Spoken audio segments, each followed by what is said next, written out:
भक्तों के लिए ये बहुत महत्वपूर्ण है कि वो कुछ तपस्या करें, तपस्या के जीवन अपने तपस्या को अपने जीवन में उतारे। तो अगर आप इसमें भी पढ़ेंगे तो उसमें तपस्या का मतलब आता है कि वॉलंटरली एक्सेप्टेंस ऑफ पनिशमेंट, है ना, कि अगर आप कोई पनिशमेंट आप स्वीकार करते हैं, पनिशमेंट मतलब कोई सजा अपने आप को देते हैं अपनी मर्जी से, तो उसे कहा जाता है तपस्या।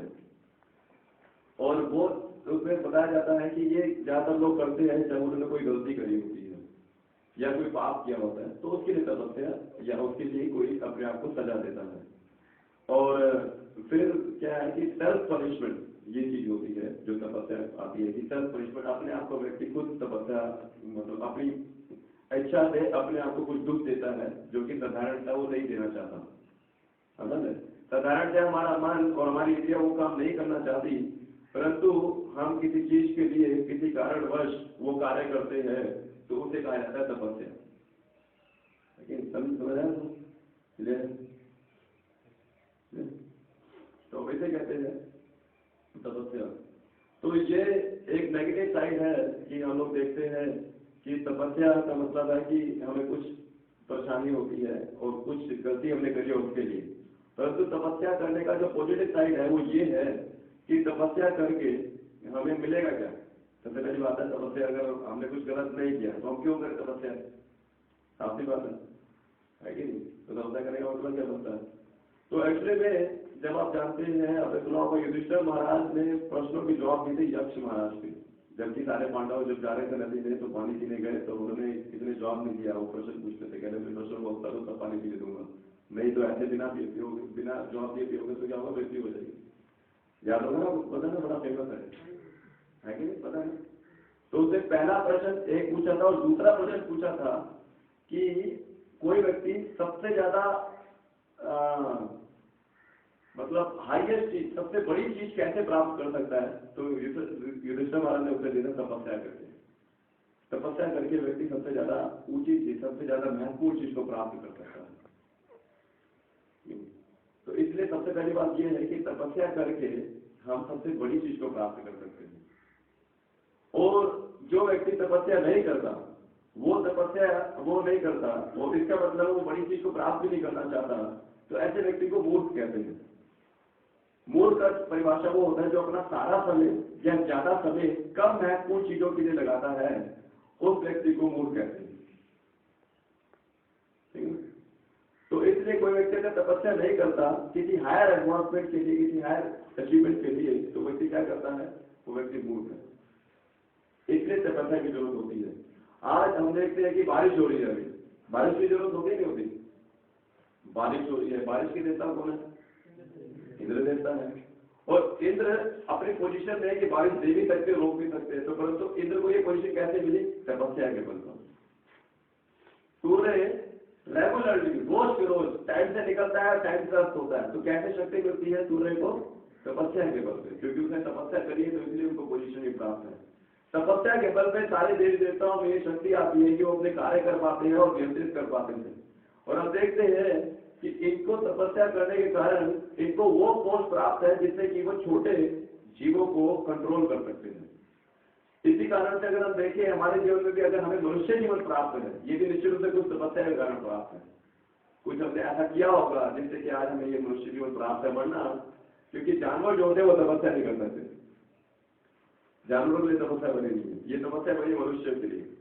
और इसलिए अगर मनुष्य ने कुछ किया है और मनुष्य को शरीर प्राप्त है, तो इसका मतलब है उसने कुछ वैसे ही विशेष रूप से तपस्या का जो फल है उसको ये प्राप्त हुआ है। और हमें कुछ फैसिलिटी प्राप्त होती है, अच्छे दोस्त, अच्छा दोस्त कई जगह होता ही नहीं है, क्योंकि उसने कुछ ऐसा काम किया ही होता कि उसको अच्छा दोस्त मिले, not in this life, in previous life also. तो तपस्या के कारण हमें अच्छे माता पिता प्राप्त होते हैं, अच्छा घर प्राप्त होता है। तपस्या के कारण हमें तपस्या नहीं की होती तो बड़ा खराब घर प्राप्त होता है, बड़ी खराब चीजें प्राप्त होती है। शरीर अच्छा प्राप्त होता है, शरीर बेकार प्राप्त होता है। तपस्या नहीं होती तो हम देखते हैं कि हमारी पढ़ाई में मन नहीं लगता, हमारी बड़ी खराब चीजें होती है, हमारी खराब आदतें होती है, हमारा खराब संग होता है, हमारी खराब सिचुएशन होती है, हम खराब फैसिलिटी हमें मिलती है प्रॉपर रूप से। और तपस्या अगर कितनी अच्छी करी होती है, हम देखते हैं कि उसका घर बार बहुत अच्छा होता है, सब कुछ अच्छा होता है, और हम फिर ऐसा बनना भी चाहते हैं, है कि नहीं। तो इस प्रकार से कि तपस्या की जाती है, इस प्रकार से कि कुछ हायर अचीवमेंट के लिए, है कि नहीं। तपस्या के बल पर ही ब्राह्मणों की पूजा की जाती थी। आज की डेट में कोई भी ब्राह्मण तपस्या नहीं करता, अगर जो ब्राह्मण नहीं करता तो उसकी पूजना भी नहीं की जाती, है कि नहीं। अगर कोई व्यक्ति तपस्या करता है तो हम भी देखते हैं कि वो व्यक्ति बड़ा महत्वपूर्ण बन जाता है लोगों के सामने। क्यों? क्योंकि साधारण से लोग इसे नहीं करते। और तपस्या के बल पे ही ब्राह्मण बालक जो था, जो 10 साल का था, ऋषि शृंगी, उसने क्या किया था, उसने परीक्षित महाराज को श्राप दे दिया था, जो कि चक्रवर्ती सम्राट थे पूरी दुनिया के। और वो सब क्या था कि 7 दिनों के अंदर उसको एक सांप काटेगा। कौन सा? तक्षक नाम का सांप काटेगा। तक्षक सर्व की भी हिस्ट्री आती है, कहाँ पर ये बचा था, कैसे, क्यों काटा था, इसका किसने बदला दिया था, तो तक्षक सांप ने क्यों काटा था। तो तक्षक सांप काटेगा तो आप ये देखिए कि जब ये ब्राह्मण अपने तपस्या के बल पे अगर कुछ बोल देते थे तो प्रकृति को वो कार्य करना पड़ता था, इनको खुद नहीं करना पड़ता था। तपस्या के बल पर उस सिचुएशन में वो कार्य होना पड़ता था, क्योंकि उन्हें तपस्या जो करी हुई थी वो फल खाली नहीं जाता। तो किसी प्रकार की तपस्या की जाती है, उसका हमें निश्चित से कुछ न कुछ फल प्राप्त होता है। और क्योंकि ये कर्म में आता है तो एक तपस्या में फल प्राप्त होता ही है। परंतु जो विशेष रूप से हमारी जो इंस्पिरेशन है तपस्या करने की, एक तो ये है कि एक बार क्या हुआ था, एक बार ना एक राजा था, तो उसका एक मंत्री था। तो मंत्री को उसने बोला कि मैं किसी साधु के दर्शन करना चाहता हूँ, मैं किसी साधु से मिलना चाहता हूँ। तो उसका राज्य ऐसा था कि वहां पे कोई भी साधु नहीं था। तो राजा ने मंत्री को बोला था कि साधु से मिलना चाहता, पता लगा कि कौन सा साधु कहाँ पर है, मैं मिलना चाहता हूँ। तो कोई साधु मिला नहीं उस राज्य में। तो साधु जब मिला नहीं तो मंत्री ने आके बोला कि भाई नहीं है कोई साधु। मगर राजा ने बोला देखो साधु चाहिए वरना सर तुम्हारा गला हो जाएगा, साधु चाहिए, साधु को मैं दर्शन करना चाहता हूँ। तो उसने बोला ठीक है। तो उसने क्या किया, मंत्री भी बहुत बुद्धिमान था, उसने क्या किया, एक व्यक्ति को पकड़ा, उसके कान में कुछ बोला, कहते बहुत कुछ दे दूंगा, बहुत पैसे दे दूंगा, बहुत धन दे दूंगा, तुम नकली में साधु बन के देवे बैठ जाए। तो फिर नकली साधु बने, वो तपस्या का बनाते हुए, तपस्या करते हुए वो साधु कैसे बैठ गया, नकली साधु जब कैसे बैठ गया तो क्या हुआ कि जब राजा को लेकर आया, राजा खुशी से आया साधु के दर्शन करने। तो राजा आया तो राजा ने उनको बोला कि आपको क्या चाहिए, मैं सब कुछ देता हूँ। तो साधु को समझाया, बोला गया कुछ मत मांगना, सब मना कर देना, सब कुछ मना कर देना, क्योंकि साधु कुछ मांगता नहीं है, सन्यासी के रूप ऐसे रहता है, तो वो तपस्या में उसका जीवन रहता है। तो उसने क्या किया, साधु ने मना किया कुछ नहीं चाहिए। तो राजा बड़ा प्रभावित हो गया, ये तो असली साधु है। तो उसने प्रणाम किया, उसके चरणों को स्पर्श किया और चला गया। कहते भविष्य में कभी मैं आपकी सेवा करता हूँ तो कृपा करके बताइएगा। तो चला गया। तो वापिस जब मंत्री था उसको कुछ धन देने के लिए आया उस व्यक्ति को। तो उस व्यक्ति ने क्या किया, क्या मना, क्यों मना कर दिया? उसको लगा जब नकली साधु बनो तो पूरा राजा आ रहा है मेरे पास, असली साधु बनोगा तो कौन आ जाएगा मेरे पास, जब असली तपस्या करूंगा तो कौन आ जाएगा मेरे पास, है कि नहीं। तो इस प्रकार से तपस्या करने से कि हमें हायर चीज मिलती है। अगर कोई व्यक्ति तपस्या नहीं करता तो वो नौकरी कर सकता है, मान लो धन कमा सकता है। परंतु अगर मैं एक उदाहरण के तौर पर समझा रहा हूँ, अगर कोई व्यक्ति तपस्या करता तो क्या है, जो धन देने वाला व्यक्ति वो उसके पास में आता है, जैसे कि राजा उसके पास आता है। और क्या है कि ऋषभ देव जी अपने बच्चों को समझाते हैं, नायन देवो देवो भाजन दिलोके कष्टाम कामन अरहति विभुजाम ये तपो दिव्यम पुत्र का ये तत्वम शुद्ध ये यस्मात् ब्रह्म सौख्यम सौनंतम। कि जो ये शरीर है, ये जो मनुष्य शरीर है, ये विशेष रूप से हमें उस सुख को प्राप्त करने के लिए नहीं मिला जो कुत्ते और सुअर को भी प्राप्त है, जो कि मल खाते हैं। ठीक है, कौन सा सुख? मैथुन का सुख। वो सुख प्राप्त करने के लिए शरीर नहीं मिला। ये शरीर किसके लिए मिला है? तपो दिव्य पुत्र का ये तत्व, ये दिव्य तपस्या करने के लिए ये वाला शरीर मिला है। इसमें हम दिव्य तपस्या कर सकते हैं और उससे क्या सुख प्राप्त होगा? ब्रह्म सौख्यम तो अनंतम, कि अनंत सुख प्राप्त होगा जिसकी कोई लिमिट ही नहीं है, जो कभी खत्म ही नहीं होता और हमेशा बढ़ता रहता है। वो सुख हमें प्राप्त होगा अगर हम तपस्या करते हैं। तो ये ऋषभ देव जी अपने पितरों को बता रहे हैं, पुत्रों को बता रहे हैं। तो ये है, अगर तपस्या करने का मतलब बनता है कि हम हायर टेस्ट के लिए, हायर चीज के लिए, हायर हैप्पीनेस के लिए प्रयास करें। और मनुष्य जो मिला यही है for the realisation of higher और ट्रू हैप्पीनेस। इस जगत में जितना भी धन है या जितनी भी सुख है वो सारा का अनुभव कैसा है, आर्टिफिशियल है और टेम्परेरी है, थोड़े समय बाद चला जाएगा। और हम भी देखते हैं, आपने अपने जीवन में देखा भी होगा, रोज रोज देखते हैं कि आज आपको कुछ किसी चीज से खुशी हुई है, कल कोई और चीज से आपको दुख हो जाएगा, और तो किसी और चीज से दुख हो गए, उससे अगले दिन किसी और चीज से आपको दुखी हो जाएगा। होगा नहीं होगा, ऐसा होता है। और हमेशा हम लोग हमेशा दुखी रहते हैं, परेशान रहते हैं, कुछ ना कुछ ऐसे हमारा चीज चलता रहता है और उसी में बिजी रहते हैं, है ना। और आप पूछते हैं, हम बोलते हैं मंदिर आइए, इस दुखों से निकल के साफ सुथरी जगह जाइए, कहते हैं बिजी हूँ, शायद नहीं है। तो इस प्रकार से विश्राम रहता है। तो इसलिए मनुष्य जी मिला है दिव्य तपस्या करने के लिए। अगर व्यक्ति दिव्य तपस्या नहीं करता तो व्यक्ति कुकर और शुगर के समान है। दिव्य तपस्या करके अगर आप तपस्या करते हैं तो हमारे जो है गोपाल कृष्ण गोसाई महाराज जी बताते हैं कि दिव्य तपस्या करके हम कृष्ण का आकर्षण अपने प्रति आकर्षित करते हैं, कृष्ण की कृपा को हमारे प्रति आकर्षित करते हैं। अगर हम तपस्या करते हैं तो तपस्या करने से कृष्ण हमारे प्रति आकर्षित होकर हमारे प्रति अटेंटिव होते हैं कि इसको कुछ देना चाहिए। तपस्या का महत्व ये है। और शास्त्र में बताया जाता है कि अगर आप पीछे के जीवन में देखेंगे तो बिना तपस्या के किसी को कुछ भी प्राप्त नहीं होता था पहले। केवल गृहस्थ लाइफ अच्छी बितानी है तो उसके लिए जो गृहस्थ व्यक्ति था पहले ब्रह्मचारी व्रत का पालन करता था, उसमें तपस्या करता था और एंटर करने से पहले तपस्या करता था, अपने आप को शुद्ध करता था और तब जाके गृहस्थ जीवन में एंटर करता था, मतलब शादी करता था। अभी तो ये है कि जब मन कर रहा शादी कर लिया, जब मन कर रहा तो छोड़ दिया, है ना। पहले ऐसा नहीं होता था। तो तपस्या करके व्यक्ति को हायर स्टेटस ऑफ लाइफ प्राप्त होता था। इस समय तपस्या का जीवन नहीं है ना। और फिर ये है कि हमें क्यों करनी चाहिए तपस्या, ये हम बाद में चर्चा कर रहे हैं। तपस्या होती क्या है, लेकिन हमें क्या होती है आपको पता है, बोलना चाहिए क्या होती है तपस्या। एक्टिविटीज में डेफिनेशन ही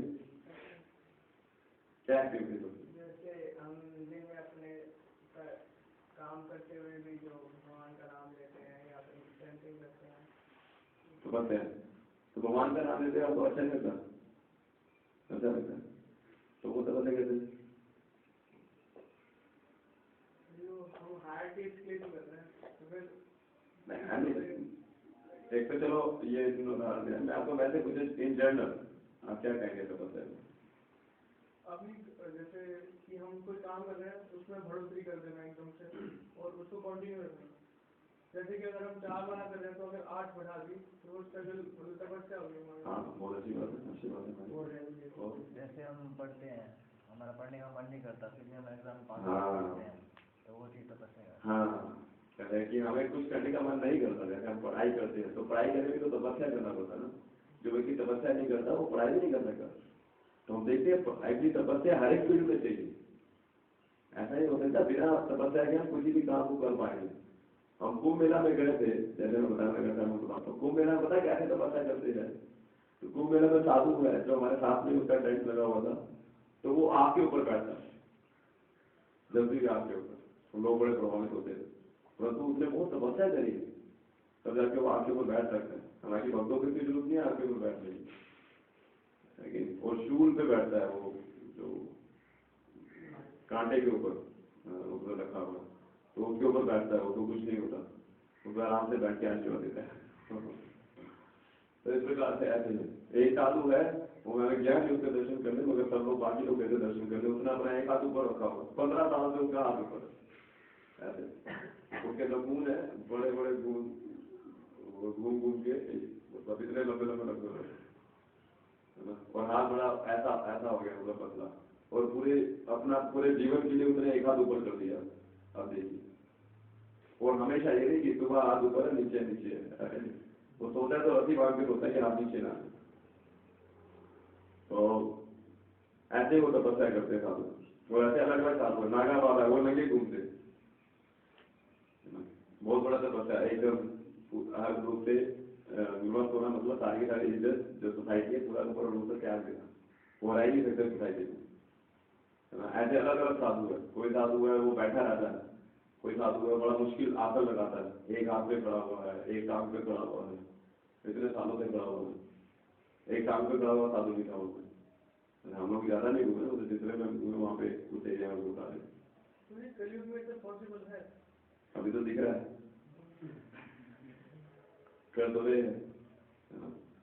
तो इस प्रकार से तपस्या लोग करते हैं, अलग अलग तपस्या करते हैं। और जैसे कि जैसे मार्शल आर्ट सीखते हैं ना, तो मार्शल आर्ट में भी ना जो सिंसे होता है, सिंसे जो टीचर होता है उसको सिंसे कहते हैं।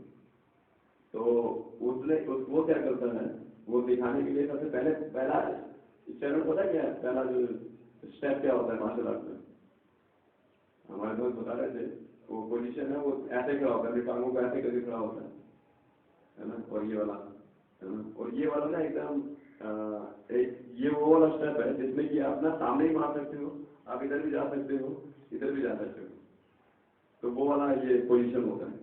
तो ऐसी पोजीशन में उसको खड़ा करके रखा जाता है इस प्रकार से, वो रेडी रहे, है ना, वो रेडी तो रहता है। तो जो सिंसे आता है वो क्या करता है, उसकी टांगों पे बहुत तेज की लाठी से मारता है, बहुत तेज, वो लोग का हालत करा देते, लोग छोड़ देते हैं।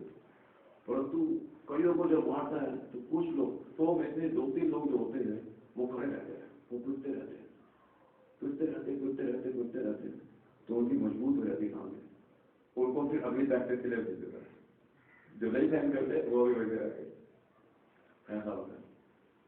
और फिर अगले स्टेप पे क्या करते हैं, उनकी टांगों के एक्सरसाइज करने के लिए टांगों में ना 5-5 किलो का वो बड़े बड़े पैड बांध देते हैं, और 5 किलो का पैड चलता ही नहीं होता, वो चला नहीं जाता, तो अपने को बोलते किक मारो ऊपर, तो किक मारता, इतना भी उठता तो किक कहाँ से मारेगा, बहुत प्रयास करता तो फिर क्या होता है, ऐसे लगातार कोई भी होता प्रैक्टिस होती है, उसको प्रयास करता है, पूरा प्रयास करते, तो क्या होता है, जिस दिन वो खोल के प्रैक्टिस करता है उस दिन वो तूफान की तरह आगे बढ़ता है, एकदम उसका प्रैक्टिस होता है इतनी हैवी चीज को उठाने का होता है, तो जबकि नेचुरल टांग होती है वो तो वैसी हल्की है, तो पूरी फुर्ती से वो किक मारता है। तो इस प्रकार से कि अगर आपको सीखना उसके लिए भी तपस्या आपको करनी पड़ती है, लेकिन ऐसे ही शास्त्रों में उदाहरण आता है अलग अलग तपस्या का। जैसे आपने गंधारी का नाम सुना होगा, धृतराष्ट्र की वाइफ थी गंधारी, तो वो देख सकती थी, तो पूरे जीवन उसने क्या किया, आगे बढ़ती, और देखना सबको अच्छा लगता है, आगे बढ़ करना अच्छा नहीं लगता, लेकिन परंतु उसने पूरे जीवन भर इस तपस्या को किया कि मैं क्या करूं, मैं इसको पट्टी बांध कर रखूंगी क्योंकि मेरा हस्बैंड होगा लाइन है। तो उसके कारण से उन्होंने क्या किया, तपस्या करी, और उसी तपस्या के बल पर क्या किया, जब दुर्योधन जा रहा था उनसे बल प्राप्त करने, तो उसने उसी दृष्टि से देख के उसको क्या कर दिया, वज्र बना दिया।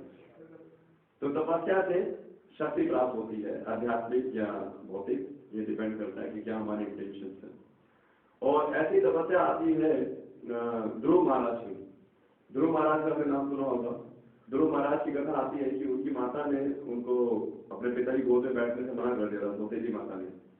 तो उन्होंने फिर अपनी रियल माता के पास गए, तो उन्होंने बोला कि मेरे को अपने पिता से भी बड़ा मैं बनना चाहता हूँ, मैं उनको बन के दिखाऊंगा। तो उन्होंने बोला ठीक है, वो तो भगवान देते और भगवान जंगल में मिलते, कहते ठीक है। तो जंगल में चले गए, तो जंगल में उन्होंने नारद मुनि के अनुसार तपस्या करी। तो तपस्या करते थे, पहले महीने में उन्होंने क्या किया, ओम नमो भगवते वासुदेवाय का वो चिंतन करते थे, और 6 महीने की तपस्या करी थी। पहले महीने में था कि एक टाइम खाते थे एक दिन में, और पीते थे थोड़ा सा, और खाते भी थे सूखे पत्ते और जल लेते थे। सूखे पत्ते वो होते हैं जिनमें प्राण नहीं होते, जो पेड़ से नहीं तोड़े जाते स्टार्टिंग में। और तो पहले महीने में वो करते थे, ऐसे खाते थे। दूसरे महीने में उन्होंने हर एक 3 दिन में ऐसे खाना शुरू किया, हर एक 3 दिन में खाते थे, 3 दिन में एक बार खाते थे, है ना। फिर तीसरे महीने में उन्होंने शुरू किया हर 6 दिन में एक बार खाते थे। फिर चौथे महीने में शुरू किया हर 12 दिन में एक बार खाते थे। फिर ऐसे करते हुए 5वें महीने में उन्होंने शुरू किया कि खाना पीने को एकदम पूरा का पूरा छोड़ दिया। और 6ठे महीने में क्या किया, अपनी अंगूठे के बल पे खड़े हो गए और एक टांग ऊपर कर ली, और पूरा श्वास भी लेना बंद कर दिया। तो उन्होंने ये तपस्या करी, तो उसे पूरा का पूरा ब्रह्मांड कांपने लगा। और फिर भगवान को आना पड़ा, सारे देवताओं ने प्रार्थना करी, कौन तपस्या कर रहा है, कृपा करके चाहिए। और इस तपस्या के बीच में देवी देवताओं ने बड़ा डिस्टर्ब करने का वचन किया। उनको बोला तुम्हारी माता जी की मृत्यु हो गई है, तुम्हारे पिता तुम्हें बुला रहे हैं, तुम्हारे पिता को शेर खा गया, ये उठान में आके बोलते थे, मगर वो डिस्टर्ब नहीं हुए और वो लगे रहे। और ऐसे करते करते अंत में क्या हुआ, उन्होंने भगवान को प्राप्त किया। ध्रुव महाराज की कथा आती है। तो तपस्या ये चीज है कि आपको एक ऐसा चीज करना पड़ता है जो कि साधारण आप नहीं करते, साधारण लाइफ में नहीं करते। ऐसी एक तपस्या आती है अम्बा की। अम्बा तपस्या करती है तो वो क्या करती है, पहले 1 साल 6 महीने, पहले 6 महीने वो बाहर खड़ी रहती है, ऐसी मतलब पृथ्वी पर खड़ी होती है, ऊपर ऐसे करके सीधा ऊपर की तरफ हाथ करके 6 महीने तक लगातार बिना कुछ खाए बिना कुछ पिए। आप एक दिन गए मुझे, हम बोले जो भी लेट आएगा वो पीछे ऐसे उनको प्रसाद भी नहीं मिलेगा कैसा रहेगा? तो कितने लोग करेंगे वो मुश्किल है ना। पेपर में हमने बनाया 35 सेकंड मार गए तो आपको खड़ा होना पड़ेगा हम घर पे खड़े हो जाएंगे। तो ऐसा तपस्या करती थी। तो उसने अम्बा ने पहले क्या किया, शेर ने ऐसे करी, वो अगले साल वो पूरा का पूरे ऐसी सीधी खड़ी रही पानी के अंदर। फिर उससे बाहर निकली तो अगले 1 साल वो अपने टांगों के अंगूठों के बल पर खड़ी रही 1 साल के लिए। और उस बीच में केवल उसने एक सूखा हुआ पत्ता खाया था जो कि एक पेड़ से गिरा हुआ था, बस, और कुछ नहीं खाया। 2.5 साल हो गए कुछ नहीं खाया। तो उसने लगभग ऐसी कठोर तपस्या करी थी 12 साल तक। 12 साल के बाद उसने तपस्या करने पर उसको भी कुछ फल प्राप्त होते हैं ऐसे प्रकार से। तो इस प्रकार से तपस्या की जाती है। लेकिन अब आप बोलेंगे तो जी हमें तपस्या आपको बताने वाले हैं, आपको कुछ ऐसा कुछ करना पड़ेगा, है ना। तपस्या के ऊपर आते हैं तो हमें तो करना पड़ेगा, मना तो कर ही सकते, परंतु हम आगे चर्चा करते हैं किस प्रकार से होगा। और इस प्रकार से एक उदाहरण आता है, ये जो ब्रह्मांड है इसको बनाने वाले कौन है? ब्रह्मा जी। तो ब्रह्मा जी ने भी ब्रह्मांड को बनाया ब्रह्मा तपस्या के बल से। उन्होंने सबसे पहले तपस्या करी थी। जब वो उत्पन्न हुए थे तो उनको कुछ भी समझ नहीं आ रहा था उनको क्या करना, परंतु उन्होंने तपस्या करी। उनको 2 शब्द सुनाई दिए, ता और पा। तो तपस्या करी और तपस्या के बल पे उन्होंने भगवान से इंस्ट्रक्शन प्राप्त करी करना क्या है। तो फिर उन्होंने तपस्या करी और तपस्या करके इस ब्रह्मांड की रचना करी। और फिर जब उस भगवान से उनको गाइडेंस मिली तो भगवान ने उनको आश्वासन पता क्या दिया। भगवान ने बोला मैं तुमसे बहुत खुश, मैं तुमसे बहुत खुश हूँ, क्योंकि सृष्टि के प्रारंभ में जब तुम बिल्डर थे, जब तुम्हें कुछ पता नहीं था, उस समय मैंने भी वो 2 शब्द बोले थे, तप, ता और पा। और जब मैंने वो शब्द बोलते तुमने वो सुना और उसको किया, तो इस प्रकार से आज तुम मेरे दर्शन भी कर पा रहे हो और आगे सेवा भी कर पाओगे जो मैं आपको सेवा दूंगा, है ना। और इस प्रकार की तपस्या एक्चुअली भी मेरा हृदय है, मेरे हृदय है ये तपस्या। जब कोई ऐसे कोई तपस्या करता है तो भगवान बहुत खुश हुए थे ब्रह्मा जी की तपस्या।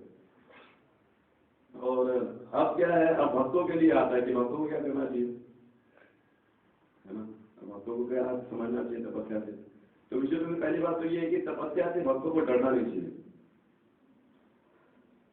आध्यात्मिक मार्ग में प्रगति करने के लिए हमें कुछ तपस्या करनी होती है। और तपस्या का अपने आप में मतलब है मुश्किल, डिफिकल्ट चीज है कि नहीं। और तपस्या करते हुए कुछ मुश्किल आती है तो इसका मतलब हमें डिस्करेज या डिस्टर्ब नहीं होना चाहिए, क्योंकि ये अपने आप में मुश्किल चीज है। तपस्या कर ही ऐसी मुश्किल चीज होगी साधारणतया नहीं होती, ठीक है ना।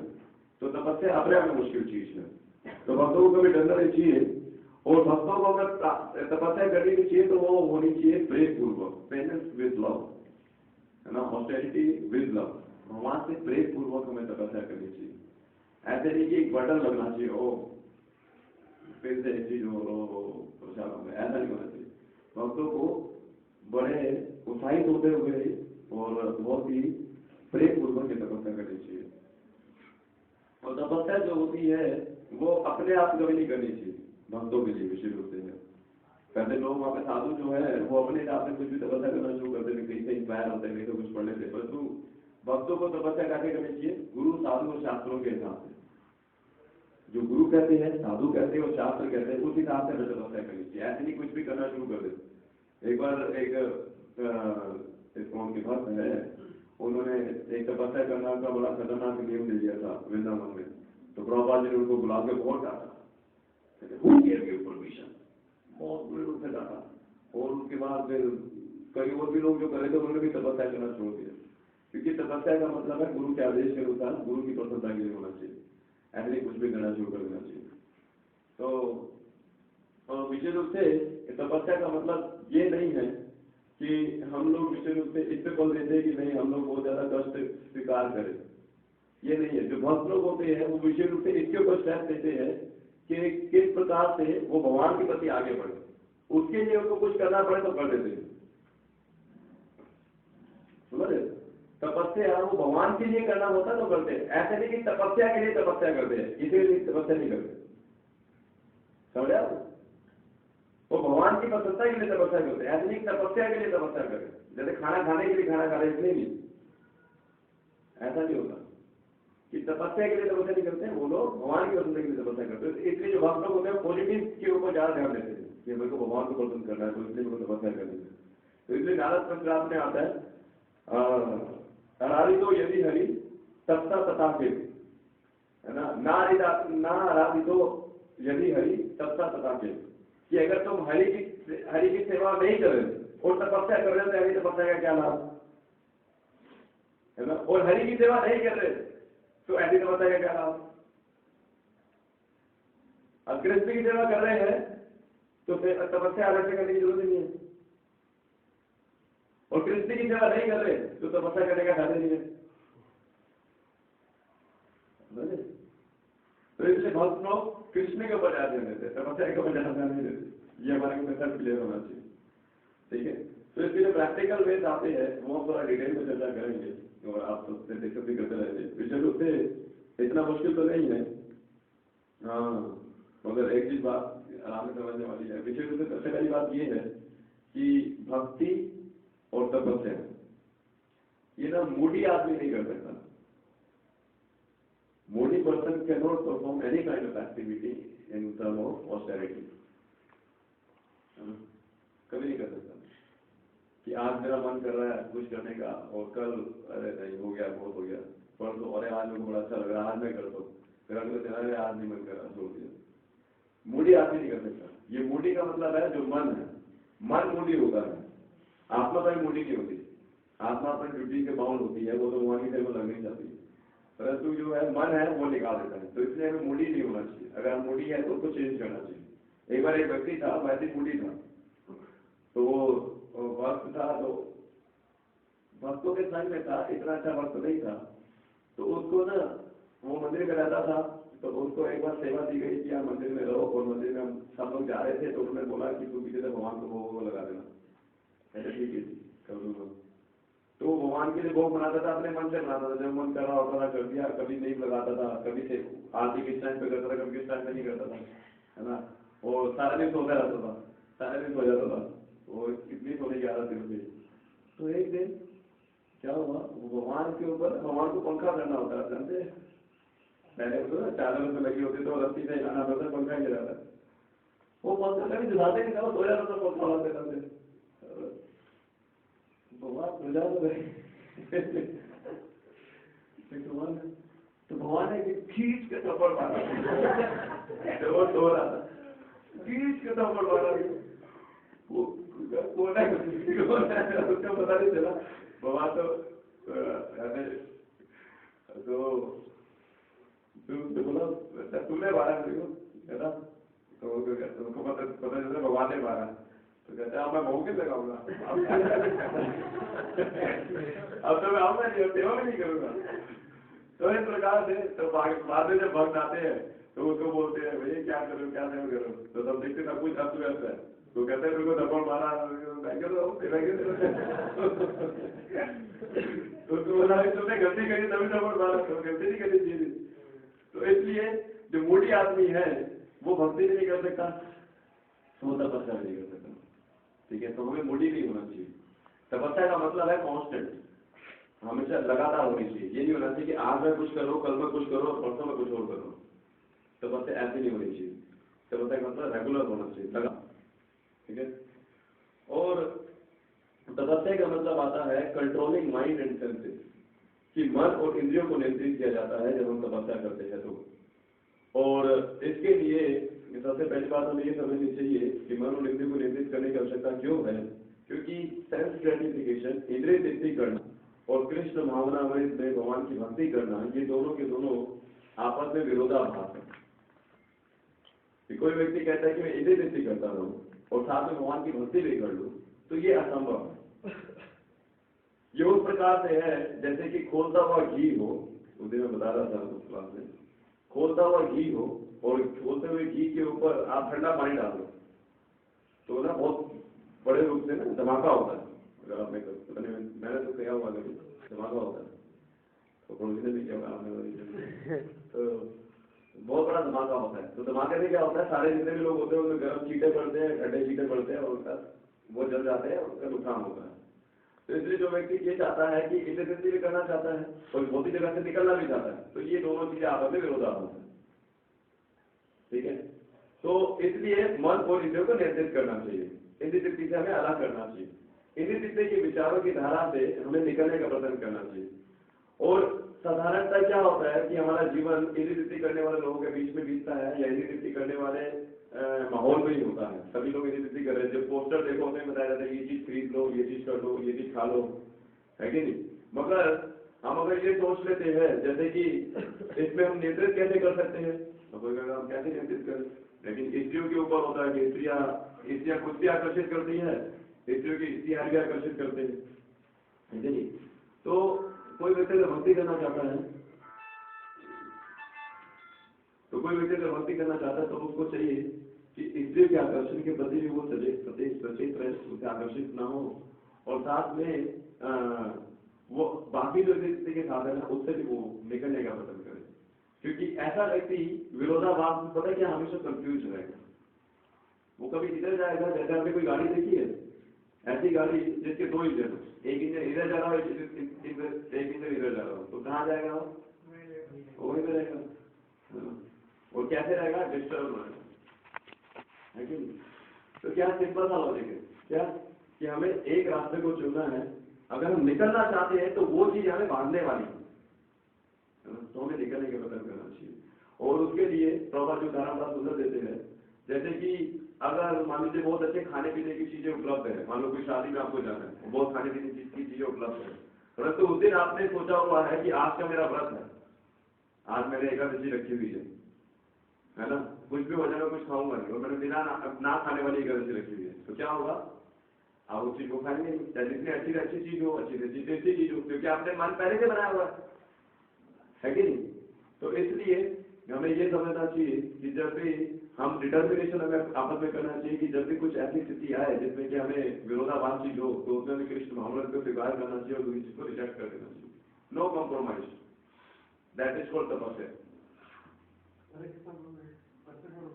हाँ बोलने का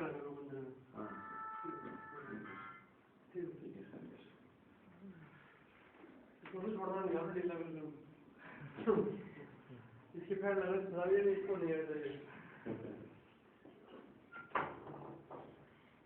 और साथ में हमारे लिए तपस्या जो होती है भक्तों के लिए ये होता है कि विशेष रूप से कि जब हम जप करते हैं तो जप के टाइम पे हमें कुछ चीजों को ध्यान रखना चाहिए, तो वो विशेष रूप से तपस्या होती है कि विशेष रूप से हम एक जगह पर सबसे पहली तपस्या आती है कि हम सबसे पहले जप करें, सबसे पहला काम दिन में होना चाहिए कि हम अपना जप पूरा करें। लेकिन मगर हम लोग क्या करते हैं, हमारा मन कहता है क्योंकि मोटी होता है मन, कहता है छोड़ो आराम में सो जाओ, शाम को आगे करने की शाम पूरा दिन है, मैं भगवान ने पूरे 24 घंटे दिया है, सुबह तो क्यों करें। लेकिन तो क्या करते हैं, सुबह जप नहीं करते, और जब को क्या करना चाहिए, ये हमारे को तपस्या को स्वीकार करना चाहिए। भक्तों के लिए विषय रूप से तपस्या है कि हमें सुबह उठ के जप करना चाहिए, सबसे पहला चीज होना चाहिए। और साथ में ये इसके साथ में हमें क्या करना चाहिए, ये प्रयास करना चाहिए कि एक जगह बैठ के जप करना, वो भी तपस्या है। एक जगह बैठ के जप नहीं होगा, और एक जगह बैठना और 16 वाला इकट्ठी एक जगह बैठ के करना और बहुत मुश्किल है। कितने लोग करते हैं हमें, बहुत मुश्किल है। अरे गुरु जी हवा की बातें मत करो, ये बहुत मुश्किल है कि नहीं। अरे बाप रे, ये करना पड़ेगा, एक जगह पे आते बैठे घूमते घूमते तो कर लेते, चलो एक जगह पे आते बैठे तो इकट्ठा बैठना वो तपस्या है ना, इसलिए उसको आसान नहीं है उसको करना। और साथ में जब करते हुए कोई बीच में बात ना करना, ये भी तपस्या है ना। जब करते हुए कुछ भी मन आ रहा होता है, बात करने का मन करता है, फोन आ रहा होता है, फोन उठाने का मन करता है ना। हालांकि आपकी मिस कॉल होती है, उसको 2 घंटे बाद रिप्लाई करो तो कोई होता ही कुछ खा, मगर जब के टाइम पे अगर कोई फोन आ रहा हो तो हम फैसले उठाते हैं, अरे भाई इंपॉर्टेंट फोन होगा, उसको आपने बिल्कुल देखे कॉल बैक कर ले तो कोई बड़ी बात नहीं है, परंतु जब के टाइम पे जबरदस्ती उसको उठाते हैं। और कोई और बात करना है ना, जब के टाइम पे कोई चीज चल रही टीवी देखना, जब के टाइम पे टीवी ना देखना तब तो जब के टाइम पे पूरे केंद्रित होके बार बार हमारा मन भाग रहा है, जब के टाइम पे बार बार सुनना महामंत्र को बड़े ध्यान से सुनना, है ना, तो वो तपस्या है। श्री भक्ति सिद्धांत ठाकुर के विषय में बताया जाता है। श्री भक्ति सिद्धांत ठाकुर जब मायापुर में थे तो उन्होंने भजन करने का प्रण लिया था कि मैं इतनी मात्रा में भजन करूंगा। मैं रोज के रोज वो 192 माला किया करते थे। कितनी माला? और पता है एक साल में बैठ के करते थे। ये लगा लीजिए कि सारा दिन में लगभग वो 18 से 20 घंटे एक ही स्थान में बैठते थे। और जब बैठते थे तो उस स्थान पे उन्होंने एक छोटी सी झोपड़ी बनाई हुई थी, और झोपड़ी में अभी जानते हैं बरसात होती तो पानी आ सकता है झोपड़ी में, तो सराती झोपड़ी थी। तो तब भी वो जब से रुकते नहीं थे और ना वहां से उठते थे। वो क्या करते थे, वो एक छाता लेते थे और छाते को अपने ऊपर रखते थे और जब करते रहते थे, जब करते रहते थे क्योंकि उनके ऊपर पानी रहता। और खाते क्या थे उस समय, वो दिन में केवल एक बार खाते थे। क्या खाते थे? एक हाथ में जितना आ जाता है उसको जमीन पर डालते थे और बिना हाथ लगाए उसको खाते थे। उनका ऐसा पड़ता। और 9 साल तक उन्होंने तपस्या करी। और जब ये तपस्या करी उसके बाद वो ऐसे शुद्ध रूप से एक प्रकार से प्रचार करते थे कि उनके प्रचार से उनके शिष्य लगभग 60,000 शिष्य थे। और पूरी दुनिया में उनका एक ही शिष्य काफी था पूरी दुनिया में प्रचार करने के लिए। वो कौन थे? तो इस प्रकार से जो हमें शुद्ध करती है तपस्या, हमारी भौतिक वासनाओं को खत्म कर देती है, जिससे हम लोग शांत होते हैं, है नहीं। और दक्ष महाराज नहीं, यक्ष महाराज ने युधिष्ठिर महाराज से पहला प्रश्न ये पूछा था कि सबसे बेस्ट कंपेनियन एक व्यक्ति का क्या होता है, सबसे बेस्ट साथी कौन हो सकता है? नहीं, कृष्ण तो हमेशा हर किसी के साथ है, तो सबसे बेस्ट कंपेनियन कौन हो सकता है? उन्होंने बताया स्टडी इंटेलिजेंस, कि दृढ़ बुद्धि जो है वो सबसे बड़ा साथी है। तो तपस्या करके हमारी बुद्धि होती है वो दृढ़ होती है कि हम डिसीजन ले पाते हैं। वरना क्या होता है, ज्यादा चीजों में पता नहीं चलता, ये करे वो करे, ऐसे करे वैसे करे, होता ही होता। जैसे हम बिल्डर रहते हैं और जब पता चलता है जब हो गया काम हो गया तो बाद में हम रुझान रहते हैं, मेरे को ये कर देना चाहिए था, ऐसे करना चाहिए था, ये नहीं करना चाहिए था, होता ही होता। तो अगर हम तपस्या करते तो हमारा बुद्धि दृढ़ होता है, हमारा मन नियंत्रित होता है, हमारी इंद्रिय नियंत्रित होती है, तो बड़े अच्छे रूप से आगे बढ़ पाते हैं। ठीक है, समझ आ रहा है? और तो सबसे अच्छा यही है, तपस्या का मतलब ये है कि हमें शांति में तपस्या करनी चाहिए। तो इसलिए यही होता है कि हमें तुम्हें जब करना चाहिए, है ना, प्रयास नहीं करना चाहिए। बाद में क्या है, सारा दिन में अगर जब होता है तो अच्छी बात है, करने की कोई दिक्कत नहीं है, परंतु हमें प्रयास नहीं करना चाहिए। सुबह सुबह से पहले जब कर ले, क्योंकि शांति होती है, उससे आपको कोई ज्यादा डिस्टर्ब नहीं करने वाले लोग हैं। मगर बाद में आप करेंगे तो कोई भी आगे कुछ भी बोल सकता है आपको, कोई बोलेगा ये सामान ले आओ, ये खा लो, वो पी लो, ऐसे कर लो वैसे कर लो, होता नहीं होता, ये सारी चीजें होती है ना। ये तपस्या है, तो ये हमें करना चाहिए। और आपके एकादशी आप लोग रखते हैं एकादशी, है ना? कितने लोग रखते हैं एकादशी? सब लोग नहीं रखते हैं। तो सब लोग को एकादशी का व्रत रखना चाहिए, सब लोग क्यों नहीं रखते? सब लोग को एकादशी का व्रत रखना चाहिए। वैष्णव के लिए विशेष तपस्या है। एकादशी के दिन हम विशेष रूप से कुछ नहीं खाना चाहिए, सबसे बड़ी तपस्या है। परंतु प्रभुपाद जी ये चीज हमेशा समझाते हैं खाने पीने से संबंधित, कि तपस्या हमें इस प्रकार से बिना खाने पीने की तपस्या तब करनी चाहिए जब हमें वीकनेस महसूस ना हो, तब हमें तपस्या करना चाहिए। ऐसे ही करके हम खाना पीना छोड़ दे। तपस्या का मतलब ऐसा नहीं बताया कि एक साल तो कुछ खाते पीते नहीं थे, तो ऐसा नहीं। तपस्या से हम लोग क्या कर सकते हैं, हम विजय प्राप्त कर सकते हैं अपने ईटिंग, स्लीपिंग, खाने पीने पे और मैथुन पे, अपनी रक्षा पे, इन सब चीजों पे हम नियंत्रित पा सकते हैं, विजय प्राप्त कर सकते हैं। अलेक्जेंडर दी ग्रेट का नाम आपने सुना होगा, सिकंदर, है ना? तो उसके बारे में बताता है कि उसका एज लगभग 36, 34, 32 ऐसी था उसका एज, जिस एज में वो मरा। पंजाब से एक मछली में काटा था। तो वो एक बार वृंदावन में आया, वृंदावन में एक साधु के पास आया। तो साधु के पास आया तो साधु की भजन स्थली के अंदर, तो साधु के पास में उसने सैनिक को भेजा, तो उसको बोलो, साधु को बोलो मैं सिकंदर हूँ और मैं दर्शन करना चाहता हूँ, बाहर है। कहते हैं साधु के पास नहीं जाता, वो बुलाने के लिए जाता है, वो कहते हैं बाकी के अंदर है, तो कहते हैं मैं नहीं आ रहा, अब उसको आना तो मेरे पास अंदर आ जाए। तो वहाँ से बड़ा क्रोध होता है, वहाँ पे जाके सैनिक बताता है कि ऐसे बोला, उसको बड़ा क्रोधित होता है उसी के अंदर, वो कहता है दोबारा जाके बोलो, कहते वरना फिर वाले अच्छा नहीं होगा, वो धमकी देता है, फिर साधु मना कर देता है, कहता मैं नहीं आऊँगा, जो करना है करो, मैं नहीं करूँगा, अंदर आओ तुम, है ना, मैं भगवान यहाँ पे केवल कृष्ण ही है जिसकी बात मानी जाती है, सबकी बात नहीं मानी जाती। तो ऐसा मैं बोला, तो साधु ने क्या किया, साधु अंदर बैठा रहा, तो फिर सिकंदर बड़ा परेशान हो गया, उसको इतना क्रोधित हुआ, वो अंदर आया और अंदर आके साधु के सामने आया और बड़े क्रोधित होकर बोला तुम्हारे कई बार मैं बुला रहा था। तो साधु ने बोला आपका स्वागत है मेरे दास के दास, आपका स्वागत है। उसको सिकंदर को और गुस्सा चला, अपने दास का दास बोल रहा है तो उसने अपनी तलवार निकाली और तलवार निकाल के मारने वाला था, परंतु उसने एक चीज से पूछा, कहते मैं मारने वाला तो अभी कोई चिंता नहीं है तुम्हारे से, तुम्हारे मुख में ऐसा कहते है ना, और तुम मुझे ऐसे दास का दास क्यों कह रहे हो? कहते एक्चुअली मुझे है ना, तुम मेरे को बुलाने आए, मेरे अंदर भी क्रोध होना चाहिए, तो हम तो कृष्ण की बात सुनते हैं और कृष्ण की सेवा में लगे हैं, है ना, भगवान की सेवा करते हैं, तो मेरे अंदर तो क्रोध नहीं है और मैंने क्रोध को विजय किया हुआ है, मैं क्रोध का मालिक हूँ, परंतु तुम क्या हो, उस क्रोध के दास करो। तो क्या है, तुम अंदर आए हो, उस क्रोध तो अपना काम कर रहा है, तुम्हें क्रोध खींच के ले आया अंदर और तुम मेरे मानने वाले हो, क्रोध के दास बन गए, तो फिर उसको अकल आ गया, बात तो ठीक है ना। इस प्रकार से जब हम तपस्या करते हैं तो इन अनर्थों के ऊपर हम लोग विजय प्राप्त करते हैं, और जो व्यक्ति अपने आप पे विजय प्राप्त करता है वो पूरी दुनिया में विजय प्राप्त करता है। पिछली बार में हमने चर्चा किया था जब हमने ओवरकमिंग फियर के ऊपर रख दिया था, तो हमने ये बताया था कि सबसे पहले हमें अपने आप को चेंज करना चाहिए, ऐसा नहीं होना चाहिए दूसरों को चेंज करते रहे। उसने क्रोध किया तो उसी को मानना शुरू कर दिया, अरे भाई आप तो क्रोध मत हो, ठीक है ना।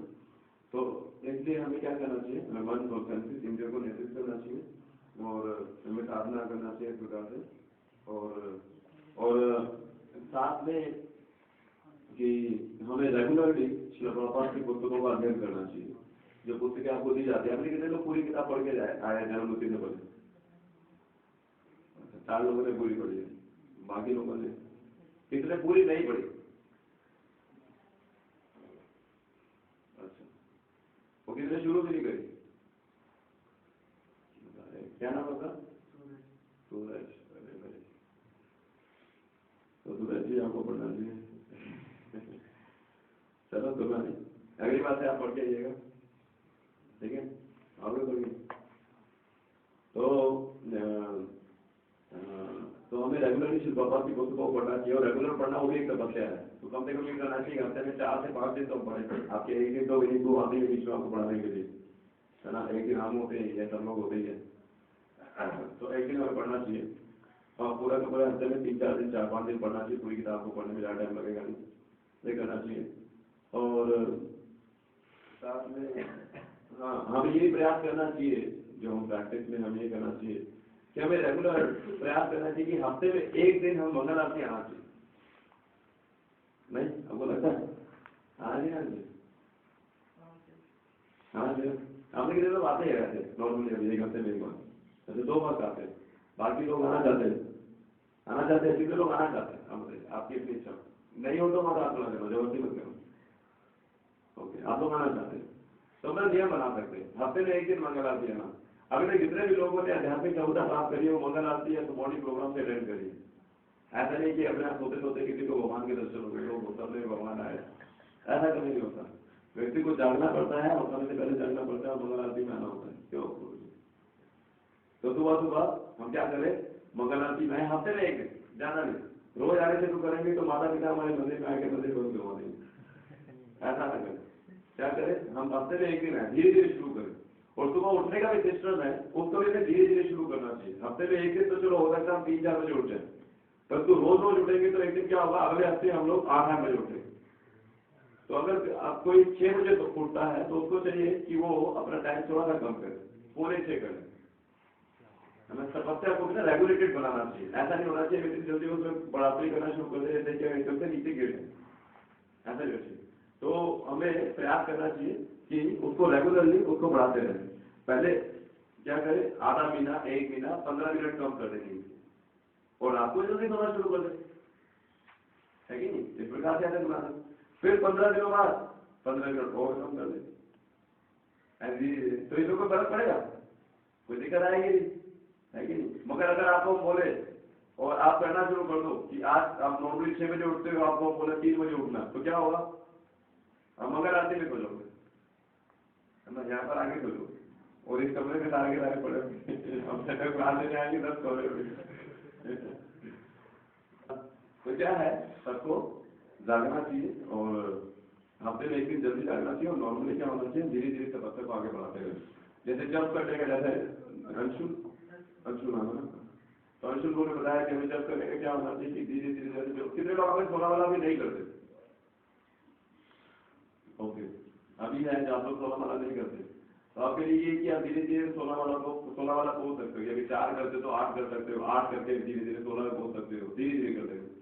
परंतु इसको एकदम से नहीं कर सकते और बहुत स्लो भी नहीं करना चाहिए। तपस्या का मतलब है कि ना तो बहुत टाइम लगाना चाहिए और ना ही बहुत जल्दी करना चाहिए, समझे?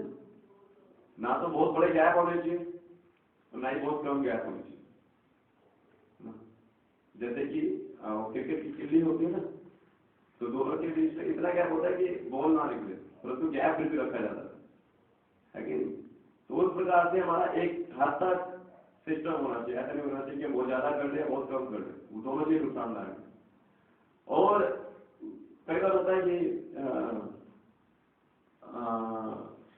जैसे अभी हम आपको बता रहे हैं, तो असली में तो देखो होता ही है कि जब हम कुछ चीजें बताते हैं एक्स्ट्रा करने के लिए, तो हमारा दिल थोड़ा सा घबरा लेता है, तो चीजों को समझ लेता है, दिल घबरा लेता है, हमें लगता है वो क्या करें, ये भी करना पड़ेगा, वो भी करना पड़ेगा। संदीप को लगता नहीं, लगता नहीं, तो ऐसा करना पड़ेगा, वैसा करना पड़ेगा, और ये होगा नहीं होगा, पता नहीं कर भी पाएंगे नहीं कर पाएंगे, इतना कुछ है। तो हम लोग लोग क्या करते हैं, या तो क्लास में आना छोड़ देते हैं, मंदिर आना छोड़ देते हैं, फोन उठाना बंद कर देते हैं, मैसेज लेना देना बंद कर देते हैं। तो हमें एक बात तो समझना चाहिए कि उनके रूप से कि 2 मेंढक थे, एक का नाम था सुखी राम, एक का नाम था दुखी राम। तो दोनों को ना दो घड़ों में रखा गया था, दोनों दूध से भरे हुए घड़े थे। हम निकलने में क्या करना पड़ेगा, स्नान मारनी पड़ेगी, तो पानी से स्नान मारना बड़ा मुश्किल है, पैर भी हो जाएगा। तो एक मेंढक ने क्या किया, दुखी राम ने क्या किया, अरे मैं निकल नहीं सकता, मैं क्या करता हूँ, तो मरना ही है ना, तो 3 रास्ते में मर जाएंगे, डूब के मर जाऊंगा, दूध में डूब के मर जाऊंगा, और दूध में डूब के मर जाता। दूसरा मेंढक क्या करता है, वो इतनी तेज भागता है कि सारा का सारा दूध मक्खन बन जाता है, और क्या होता है, उससे वो निकल के बाहर आ जाता है।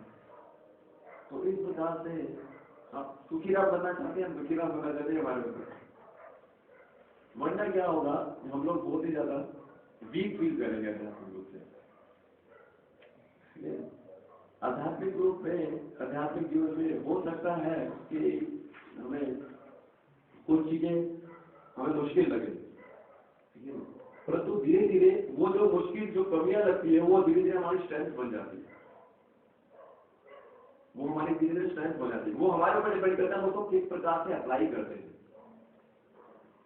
क्योंकि कोई भी चीज अगर हम करते हैं तो गुरु साधु शास्त्र के निरीक्षण में करते रहना चाहिए, वरना अलग से हम करते तो अहंकार बढ़ाती है और मिसगाइड करती है वो चीज।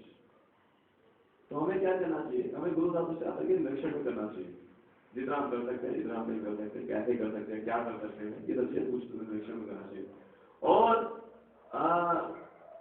जो हमारी वीकनेस है वो हमारी स्ट्रेंथ बन जाती है, अगर हम लोग ठीक रूप से हम सारे नियमों का पालन करते, गाइडेंस में करते। जैसे ना एक व्यक्ति था, बाइबल बांटने का ना कंपटीशन हुआ था, बाइबल बांटने का, तो एक हकला व्यक्ति था, हकला व्यक्ति, तो उसने सबसे ज्यादा बाइबल बांटी, बताया मैंने, उसने सबसे ज्यादा बाइबल पढ़ी। बोला ये हकला आदमी, हम तो बोल पाते ठीक है, ये तो बोल भी नहीं पाता, इसने सबसे ज्यादा बाइबल पढ़ी, कैसे बात हुई, कैसे बेची सबसे ज्यादा बाइबल है कि नहीं, और उसके पैसे ला रहे थे सब।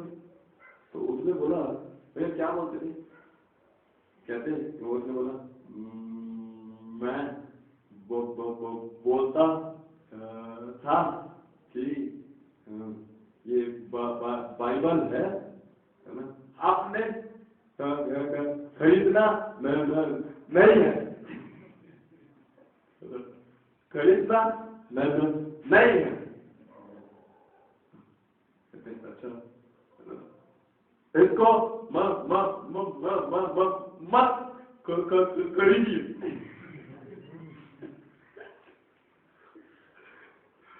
तो फिर क्या कहते थे आप, मैं पढ़ता हूँ, आप सुनो।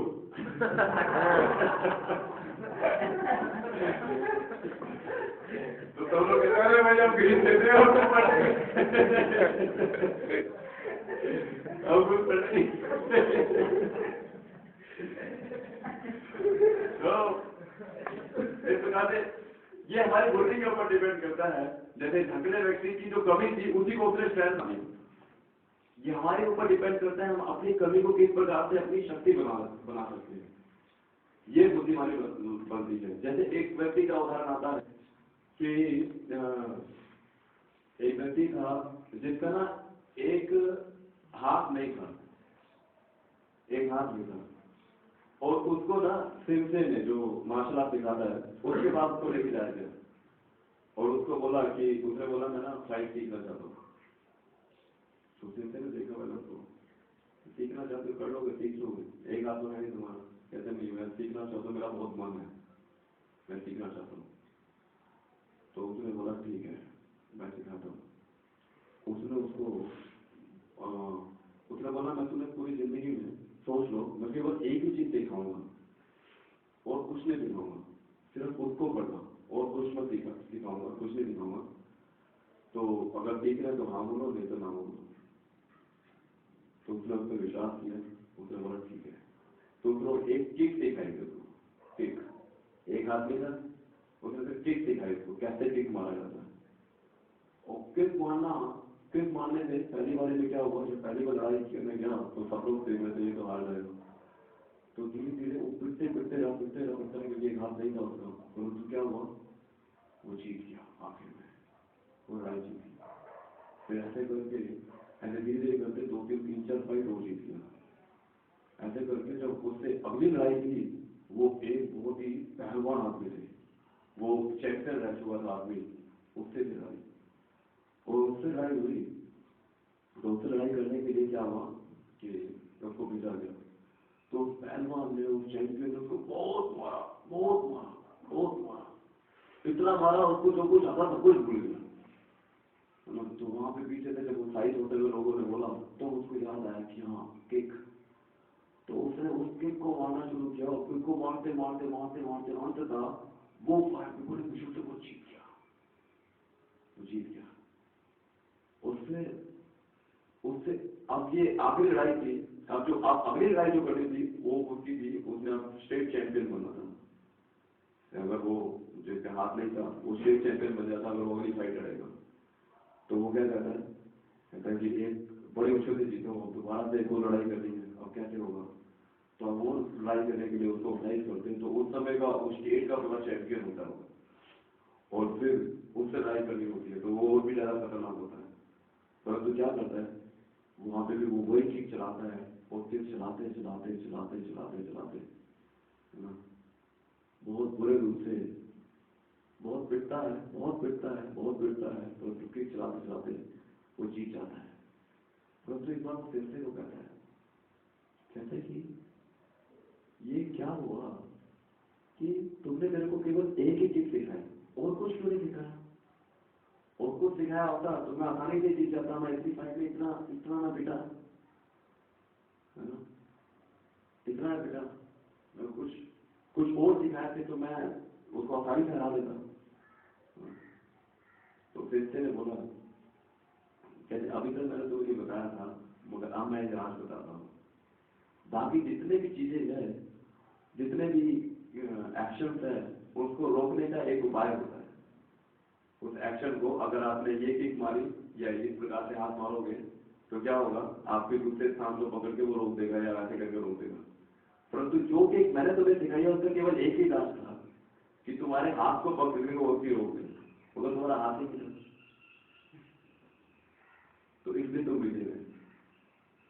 तो ये चीज होता है कि अगर हम लोग अपने गुरु पर विश्वास करते हैं, साधु पर विश्वास करते हैं और शास्त्र पर विश्वास करते हैं और भगवान पर विश्वास करते हैं और उस मार्ग को अपनाते हैं, चाहे जितनी मर्जी डिफिकल्टीज आए, तो क्या होता है, विजय हमारी होती है।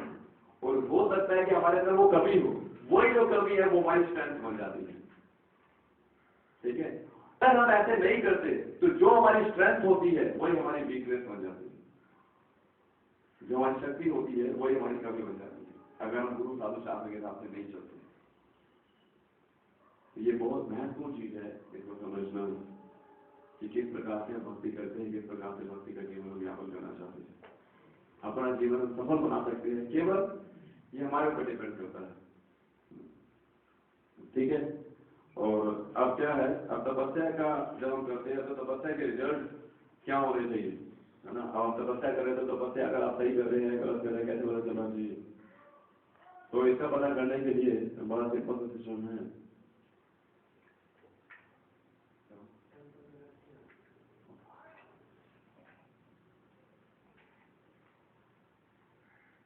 आप मुझे रखेंगे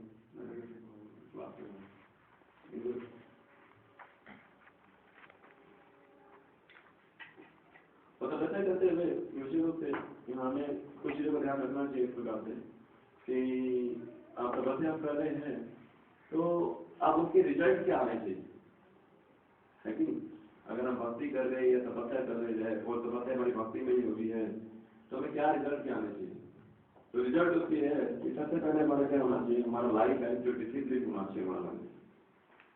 हमारा लाइफ होना चाहिए कि रेगुलरली हमारा उठने का टाइम निश्चित हो जाएगा, सोने का टाइम निश्चित हो जाएगा, खाने का समय और खाने की चीजें निश्चित हो जाएगी, रहना घूमना फिरना सब कुछ हमारा निश्चित हो जाएगा। हमारा बात करने का स्टैंडर्ड, उल्टी सीधी बातें नहीं करना, सीधी साधी बातें करना, तरीके से बात करना, ये सब हमारा जो लाइफ है वो रेगुलेटेड हो जाएगा, डिसिप्लिन हो जाएगा अगर हम ठीक से फॉलो करते तपस्या को। और फिर इस तपस्या के कारण से क्या होगा, इसी दृष्टि की भावनाओं से हमारे मन